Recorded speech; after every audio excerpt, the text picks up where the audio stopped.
안녕하세요. 결혼한 지 이제 1년 조금 지나가는 30대 주부입니다. 정말 다른 사람도 아니고 제가 이런 일로 남편과 싸우게 될 줄은 상상도 해본 적이 없었어요. 남편과 저는 맞벌이 부부입니다. 아직 자녀 계획도 없고 모아놓은 돈 대부분이 신혼집에 들어갔고 큰 대출까지 가지고 있는 형편이에요. 요즘 뉴스에서들 말하는 영끌족이라고 하면 이해가 빠를까 싶네요. 남편하고 시어머니 고집에 조금 무리해서 집을 구했습니다. 친정에서는 반대를 했어요. 아무리 맞벌이라지만 이자 부담까지 져가면서 살만한 집이냐고, 형편되는 집을 구하는 게 맞지 않냐고요. 저도 자가로 집을 소유하는 건 찬성했지만 무리해서까지 집을 사고 싶지는 않았어요. 그런데 시어머니께서 당신이 돈 얼마 보태신다고 하시며 시어머니가 봐놓은 시댁 근처에 있는 재건축 호재가 있다는 구축 아파트에 입주하게 되었어요. 그렇게 반반 결혼해 시어머니 앞으로 대출과 시어머니 돈 얼마 해서 집을 매매하게 되었습니다. 대출은 남편과 제가 같이 갚고 대출을 다 갚을 때쯤 명의를 공동명의로 돌리기로 했어요. 반반 결혼이긴 하지만 시어머니께서 대출도 받으시고 돈을 더 부담하셨으니 명의 문제로는 저도 크게 불만이 없었습니다. 그리고 나중에 빚이 갚아지면 공동명의를 해주겠다 먼저 약속하셨으니 어쩌면 그게 당연하겠다 하는 생각도 들었어요. 그때는 몰랐어요. 저희가 최고점일 때 그 집에 들어갔다는 사실을요. 그냥 집값이 오르고 있었고 그 당시 제가 찾아봐도 재개발 호재 또한 인터넷 널리고 깔렸다 할 수 있을 정도로 퍼져 있었으니 제가 보기에도 조만간 재개발이 시작될 것 같았고 리모델링까지 싹 해서 새 집처럼 만들고 들어가니 그래도 내 집이라고 기분은 좋았습니다. 집값이 이렇게까지 떨어질 거라고는 생각도 못했으니까요. 그냥 긍정적으로 지금 세계적으로 힘든 시기라고들 하니까 이 시기가 지나면 다시 집값이 오르지 않겠나 하는 희망을 가지고 있습니다. 대출이자 갚아나가는 게 부담스럽기는 하지만 고정금리로 금리 낮을 때 대출을 받았으니 물가가 오른 건 몸에 와닿지만 아직까지 힘들다는 느낌은 받은 적이 없습니다. 설마 제가 집값 때문에 신세한탄 할 거였으면 제 이야기 주저리 떠들면서 사연도 보내지 않았을 거예요. 진짜 문제는 다른 곳에 있거든요. 결혼하고 얼마 지나지 않아서부터 계속된 일입니다. 신혼집을 시댁 근처에 얻었으니 어찌 보면 당연한 수순이었나 싶습니다. 제가 하는 일 특성상 바쁜 시기에는 야근이 엄청 잦거든요. 신혼 초에 제가 다니는 회사가 오히려 코로나 특수를 받아서 한동안 엄청나게 바빴습니다. 당연히 그만큼 저는 항상 퇴근이 늦는 편이었고 그래서 항상 남편이 저보다 먼저 퇴근해 있었어요. 몸이 너무 힘들기는 했지만 그나마 다행인 건 저희 회사가 다행히 야근한 부분에 있어서는 수당을 제대로 지급하는 회사였다는 거죠. 첫 달에 평소보다 2배 가까이 찍힌 월급을 보니 힘들어도 참고 다녀야겠다는 생각이 들었어요. 아무튼 그렇게 일에 지쳐 돌아오면 매일같이 남편한테 고마운 마음까지 들 정도였습니다. 왜냐하면 남편이 집안일을 다 해놓았었거든요. 청소며 빨래며 분리수거도 잘 되어 있었고 심지어 가끔씩은 저녁 식사까지 준비가 되어 있었습니다. 맞벌이다 보니 반찬은 보통 집 근처 반찬 가게에서 사놓고 밥만 지어서 반찬하고 챙겨 먹거나 했었거든요. 거기에 저는 당시 매일매일이 야근의 연속이었고 저 같은 경우에 한동안 매일같이 저녁 식사는 회사에서 해결하거나 밖에서 먹고 들어왔었으니 집에서 따로 식사를 할 필요가 없었어요. 그런데 냉장고나 가스레인지 위에는 항상 찌개라든지 육고기나 생선으로 만든 소위들 말하는 메인 반찬 같은 게 항상 준비되어 있었습니다. 남편 말로는 시어머니께서 음식을 넉넉하게 하시는 편이라 저희 먹으라고 음식을 매번 그렇게 챙겨주신다네요. 그래서 매일같이 자기가 퇴근길마다 밥동량에서 먹을 걸 얻어온다고 설명을 해줬어요. 저희 먹을 게 아니라 아들 먹이려고 딱 아들 저녁 먹을 만큼만 더 하셨구나 하는 생각이 들기는 했지만 아무튼 방법이 어쨌든 간에 밥도 알아서 잘 챙겨 먹고 제가 회사 일로 늦는 만큼 남편이 집안일을 잘 해놓고 있으니 당연히 고마운 마음이 들었을 수밖에요. 저 없으면 저녁 식사도 배달 음식 시켜 먹거나 아예 거르고 다닐 거라고 생각했는데 생각보다 야무지게 잘하고 있으니 제 입장에서는 당연히 고마울 수밖에요. 그런데 이따금씩 마음속에 알 수 없는 위화감이 들기 시작했습니다. 알아서 잘하고 있으니 더할 나위 없이 고마운데 이걸 뭐라고 설명해야 할지 모르겠는데 알게 모르게 되게 찝찝한 게 있었어요. 그리고 얼마 지나지 않아서 그 위화감의 정체를 알게 되었습니다. 회사가 언제까지 바쁠 수가 없는 노릇이잖아요. 그렇게 1년 가까이 고생을 했더니 없어지지 않을 거라 생각했던 코로나도 지나가고 자연스럽게 회사 일도 줄어들게 되었어요. 저도 이제 더 이상 야근을 해야 할 필요가 없게 되었지요. 솔직히 야근할 필요도 없던 날에도 일부러 돈 생각해서 더 일을 한 적도 있었어요. 그만큼 벌이가 쏠쏠하기는 했는데 막상 몸이 힘들었어도 돈 모이는 거 보고 참고 있었는데 이젠 더 이상 야근을 할 필요가 없다니 아직 남아있는 대출금 생각에 저는 아쉽다는 생각까지 들기도 했습니다. 아무튼 그날 그동안 고생했다고 회사에서 전 직원 회식이 있었습니다. 원래대로라면 그간 회사에서 가장 오랜 시간을 보냈던 저도 참석을 해야 했지만 신혼살림 차리고 나서 쉬는 날 제외하고는 남편하고 제대로 집에서 저녁 식사도 해본 적이 없으니 자주 해본 적은 없더라도 신혼 분위기도 내고 제가 솜씨 좀 발휘해봐야겠다는 생각이 들었어요. 그래서 회사에 사정 설명하고 저는 회식에서 빠지고 집으로 돌아갔습니다. 원래 남편에게도 회식이 있을 거라고 말은 해놨는데 일찍 들어가게 되는 것까지 굳이 알릴 필요 없겠다 싶어서 따로 연락은 하지 않고 퇴근을 했지요. 회식 일정 때문에 평소 때보다 퇴근도 이른 시간에 해서 그런지 저녁거리 할 것들 장을 보고 퇴근했는데도 시간이 이르더라고요. 그리고 집에 비밀번호를 누르고 들어왔습니다. 그런데 집안에 TV가 켜져 있고 음식을 한 냄새도 진동을 하더라고요. 그리고 주방에서 일찍 왔다는 소리와 함께 시어머니가 등장했을 때 제가 느꼈던 위화감의 정체가 바로 이거였구나 하는 걸 알게 되었어요. 사실 남편이 매번 매일같이 퇴근길에 시댁에 들려서 음식을 얻어온다는 게 사실 말이 안 된다고는 어렴풋이 생각을 하고 있었어요. 그래서 더 이상하게 느꼈던 것 같아요. 아파트가 구축이라 주차장이 세대수에 비해 엄청나게 모자라거든요. 그래서 퇴근 시간만 되면 주차 자리 가지고 아주 전쟁터가 일어나는 집이었는데 주말이면 어디 둘이서 밖에 놀러 가더라도 저녁에 주차할 자리 없다고 일찍 집에 오던 남편이 매일같이 퇴근길에 시댁에 들러서 저녁거리를 얻어서 온다는 게 말이 안 된다고 생각했었거든요. 그리고 밥도 차려 먹어야 되는데 차라리 시댁에서 저녁을 먹고 들어왔다면 모를까? 왜 굳이 그걸 집에 가져와서 먹나 싶었어요. 아니나 다를까 남편이 저녁거리를 얻어온다는 건 거짓말이었고 시어머니가 그동안 제가 야근으로 자리를 비운 동안 비어있는 신혼집에 들어와서 집안일이며 식사 준비며 다 해놓고 아들 저녁까지 먹이고 집에 가신다는 사실을 알게 된 거예요. 집안일 해놓은 것만 봐도 남편 솜씨가 아니란 걸 눈치챘어야 했는데 남편이 원래 꼼꼼한 성격도 아니고 출근할 때 들고 다니는 가방만 봐도 정리정돈 좋아하는 사람이 아니란 건 알 수 있거든요. 심지어 제 통장이나 조금 개인적인 걸 정리해두는 서랍장까지도 줄 맞춰서 정리를 해놓은 적이 있었어요. 여기까지 정리해주는 건 조금 오버하는 거 아닌가 싶기도 한 게 원래 자기 가방도 정리 안 해서 뭐가 됐든 두서없이 한 곳에다가 쑤셔박고 많은 사람이 제 서랍장 정리해놓은 거 보면 이런 재주가 있나 신기할 정도였어요. 그때 감탄을 할 게 아니라 그렇게 각 잡아놓고 정리해놓은 걸 봤을 때 이게 남편이 한 게 아니라는 걸 제가 눈치챘어야 했는데 어머님은 저를 보자마자 약간 적대적으로 나오시더라고요. 회식 간다더니 왜 벌써 왔냐는 식으로 물어보시더라고요. 회식을 안 간 건 둘째치고 제가 일 끝마치고 다른 데 간 것도 아니고 퇴근하고 제 집에 온 건데 왜 벌써 왔냐는 식으로 추궁을 당하니 기분이 참 그렇더라고요.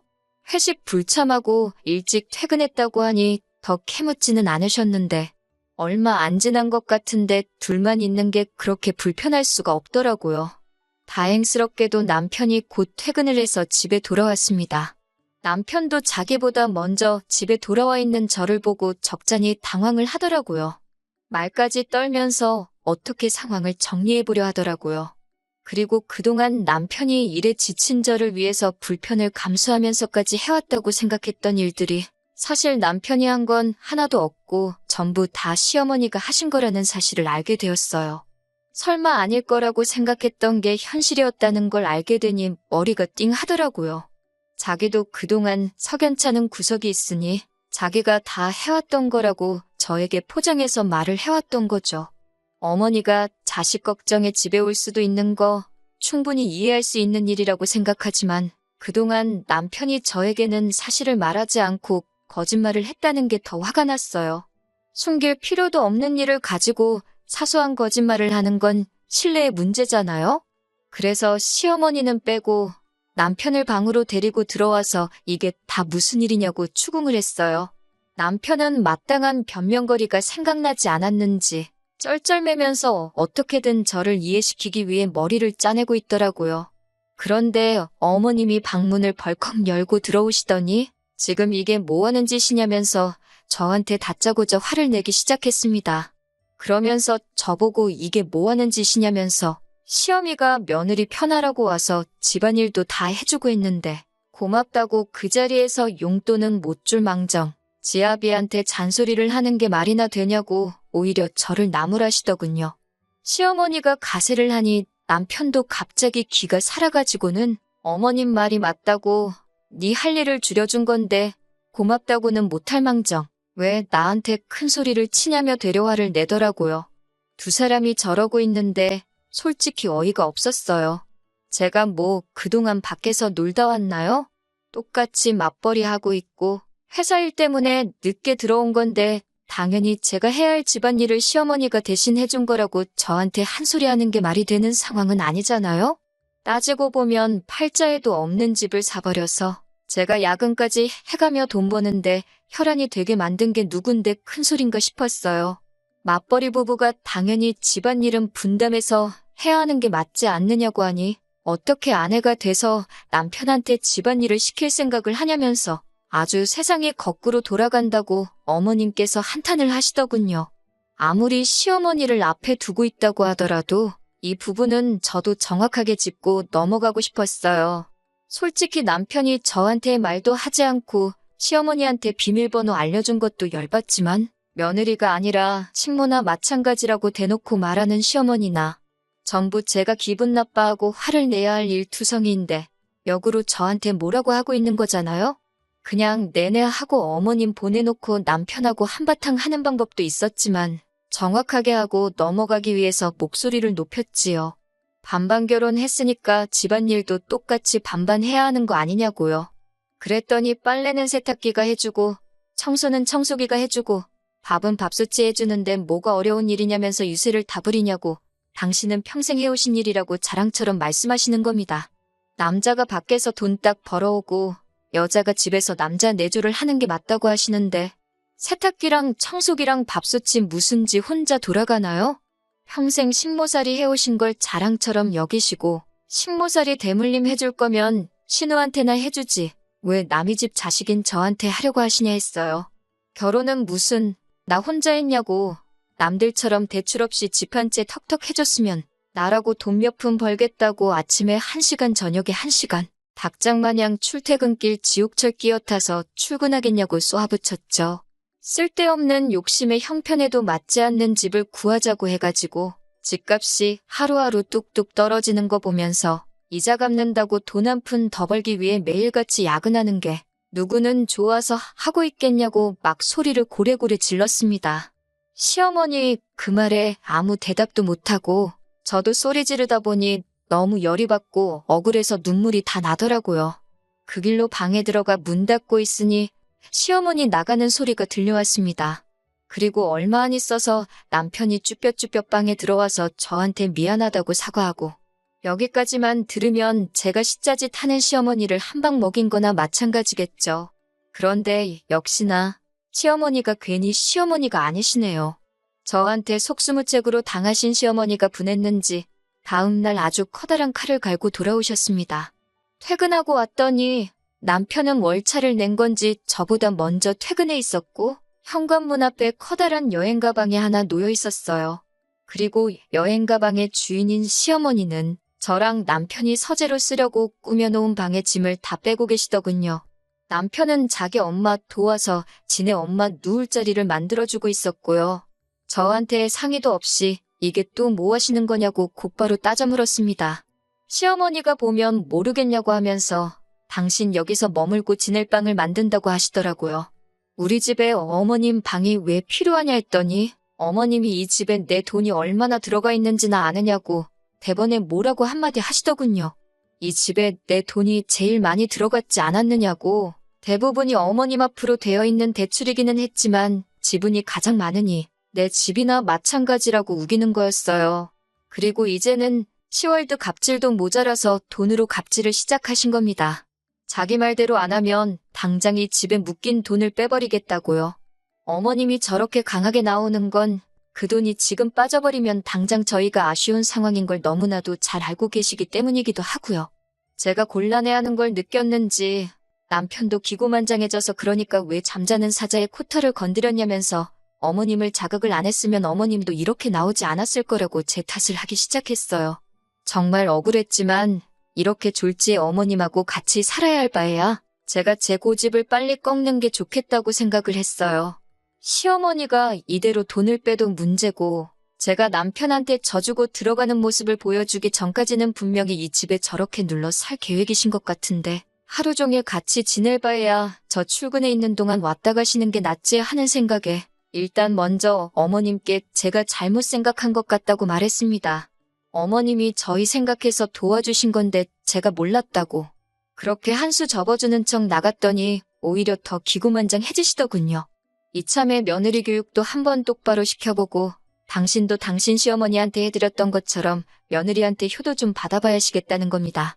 그러면서 앞으로 맞벌이하는 동안 간단한 집안일은 당신이 여태 해줬던 것처럼 도와주겠지만 자기도 낮에 고생한 만큼 저한테 매일같이 저녁상은 얻어먹고 가야겠으니 그렇게 알고 내일부터는 퇴근길에 저녁상 차릴 걸 장을 봐가지고 들어오라고 하시더군요.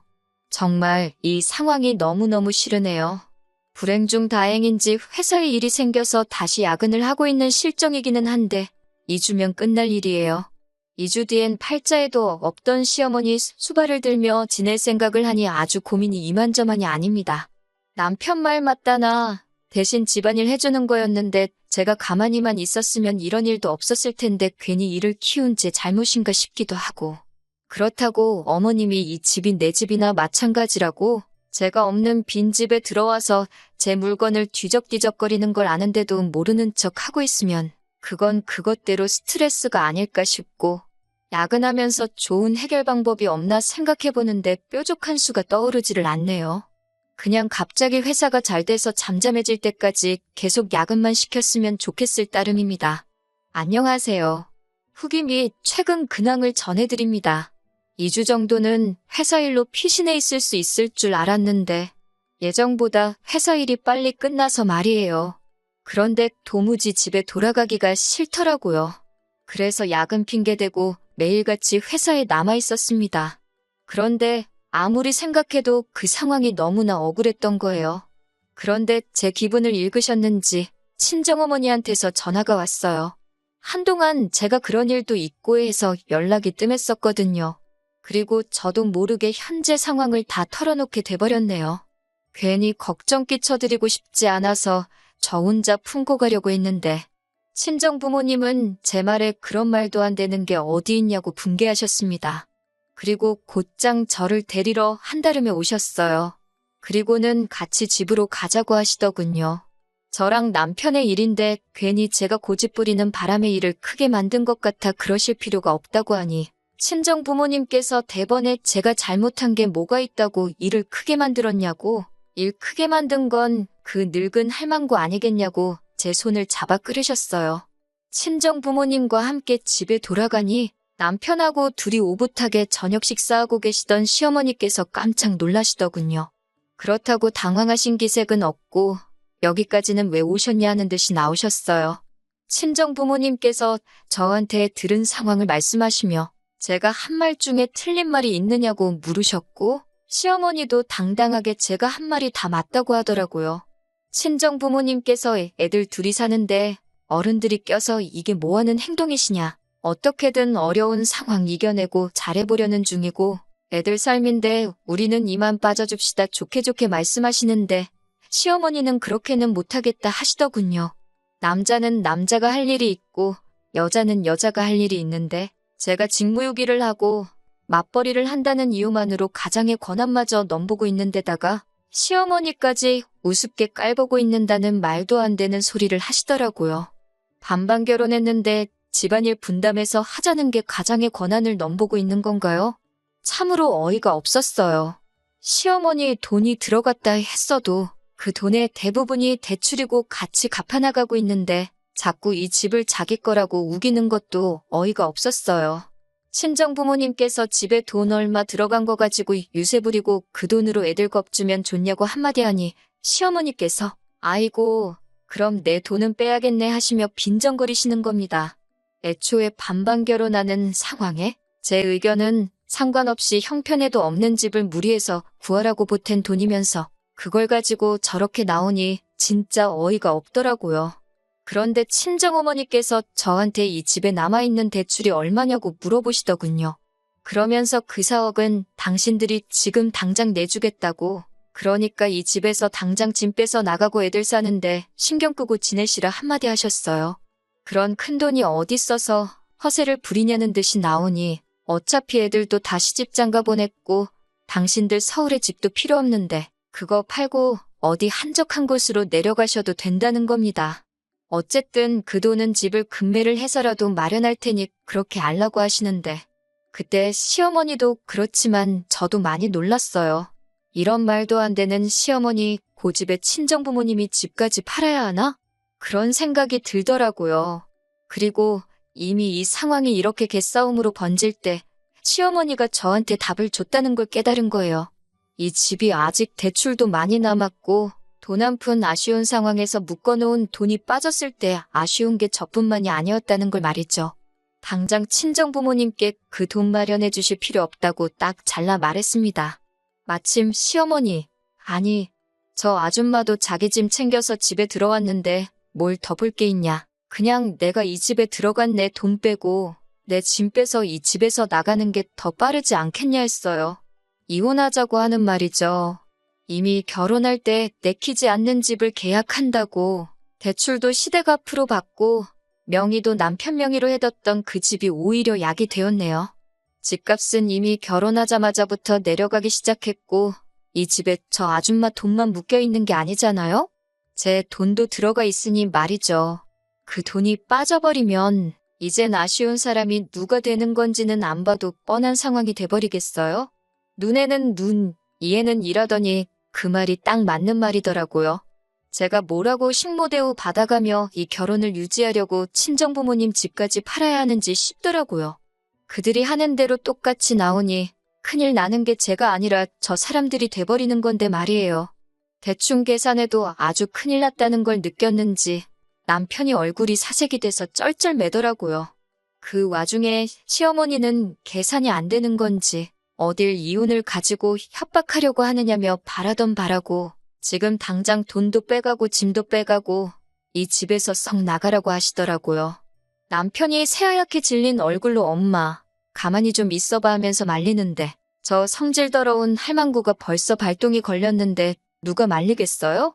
집값이 뚝뚝 떨어지면서부터 이 집의 정도 떨어지기 시작했으니 짐 싸서 나오는데 아쉬움은 하나도 없었어요.